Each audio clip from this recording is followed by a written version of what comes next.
ఎప్పుడైనా బతుకమ్మ ఆడితే కదా అసలు తెలిసేదని స్క్రోలింగ్ వస్తుంది, ఎవరో అన్నారట. నిరంతరం 365 రోజులు అమ్మవారి ఉపాసనలోనే ఉంటాను నేను. విజయదుర్గాదేవి ఉపాసకురాలిని నేను. అక్కడ ధర్మపురి క్షేత్రంలో ఆలయంలోనే నిరంతరం పనిచేస్తుంటాను. వారికేం తెలుసు నేను బతుకమ్మ ఆడతానో లేదో. ఇందాక వారు సాధికారంగా తెలుసుకుని మాట్లాడాలని అన్నారే, మరి వాళ్ళు కూడా నా గురించి సాధికారంగా తెలుసుకుని మాట్లాడాలి. నేను బతుకమ్మ ఆడతానో లేదో వాళ్ళు చూసారా?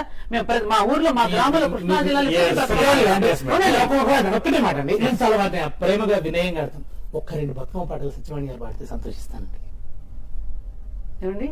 ఒక్క 2 బతుకమ్మ పాటలు. బతుకమ్మ బతుకమ్మ ఉయ్యాలు అని అతరులు పాడుతూ ఉంటే పాడే గాయకులు వేరే ఉంటే కింద చప్పట్లు కొట్టుకుంటూ పాడాలి ఉంటారండి. ఏడు దాన్ని అందుకుని పాడతాం. ఏమండి? ప్రశ్న కాదు.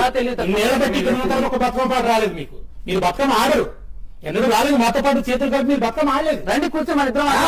ఒక్కొక్కరు వాళ్ళు తెలంగాణ జీవితంలో కలిసిపోయిన వాళ్ళు బతుకమ్మ పాటకు తడుముకోరండి.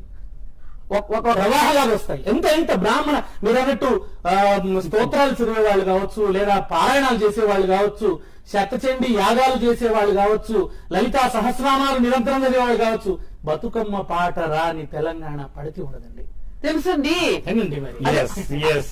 మరి తెలంగాణ ఇదరక జల్లెలు ఉయ్యాలో, ఒక్కరికి చిరు ఉయ్యాలో, ఒక్కడి మాయన్న ఉయ్యాలో, చన్నవడాయ ఉయ్యాలో, ఎట్లొత్తు చెల్లెలా ఉయ్యాలో, ఏ రడ్డమాయ ఉయ్యాలో, ఏటికి ఎంతలు ఉయ్యాలో, తోటడ్డమాయ ఉయ్యాలో. పసిపిల్లని అడిగిన ఈ పాట పాడదండి, అంత తెలిసిన పాట అనమాట.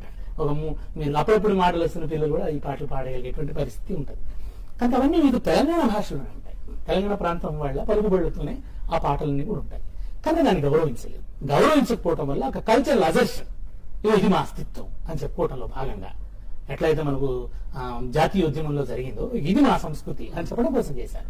ఆయన వినాయక నవరాత్రాన్ని ఇది ఉపయోగించుకున్నాడు మహారాష్ట్రలో తిలక్. అట్లా ఇవాళ బతుకమ్మలు ఉపయోగించుకున్నారు. అట్లా